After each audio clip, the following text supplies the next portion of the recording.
عمرو عیار سردار امیر حمزہ کے دربار میں حاضر ہوا تو وہ بے اختیار چونک پڑا، کیونکہ سردار امیر حمزہ کے پاس ملک یمن کے بادشاہ سلامت بیٹھے ہوئے تھے۔ عمرو ملک یمن کے بادشاہ کو بخوبی جانتا تھا۔ ان کو سردار امیر حمزہ کے پاس بیٹھے دیکھ کر وہ حیران ہوئے بغیر نہ رہ سکا۔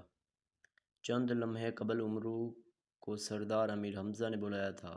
جو خادم سردار امیر حمزہ کا پیغام لایا تھا، اس نے عمرو کو ملک یمن کے بادشاہ کے بارے میں کچھ نہیں بتایا تھا، اور نہ ہی سردار امیر حمزہ کے خیمے کے باہر موجود دربانوں نے ان کو ذکر کیا تھا۔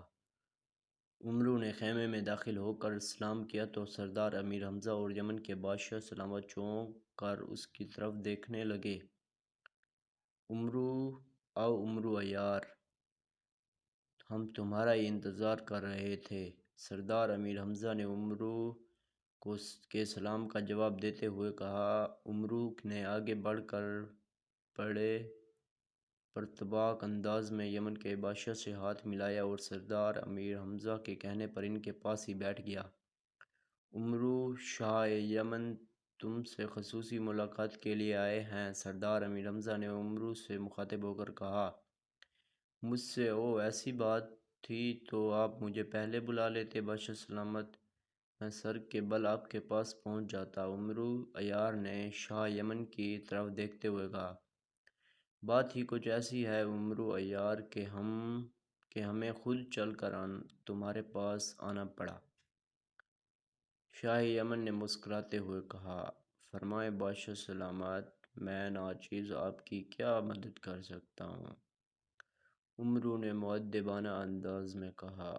عمرو عیار، تم جانتے ہو ہماری 3 بیٹیاں ہیں۔ پچھلے سال ہم نے اپنی بڑی بیٹی شہزادی آمنہ کی شادی ملک ایران کے وزیر زادہ آصف سے کی تھی۔ شاہ یمن نے اپنی بات کا آغاز کرتے ہوئے کہا۔ جی ہاں بادشاہ سلامت، اس شادی میں آپ نے مجھے بھی بلایا تھا، لیکن میں مصروفیت کی وجہ سے اس میں شریک نہ ہو سکا۔ عمرو نے کہا۔ ہاں، بہرحال اس سال ہم نے اپنی دوسری دونوں بیٹیوں کی شادی کرنے کا فیصلہ کیا ہے۔ ان دونوں کے رشتے بھی ایران کے سپہ سالار جعفر اور شہزاد عرفان سے طے ہو چکے ہیں۔ دونوں طرف سے شادیوں کی تیاریاں کی جا رہی ہیں کہ ہمیں ایک اطلاع ملی۔ اس اطلاع کے مطابق شہزادہ عرفان، سپہ سالار جعفر اور وزیر زادہ آصف لاپتہ ہو گئے ہیں۔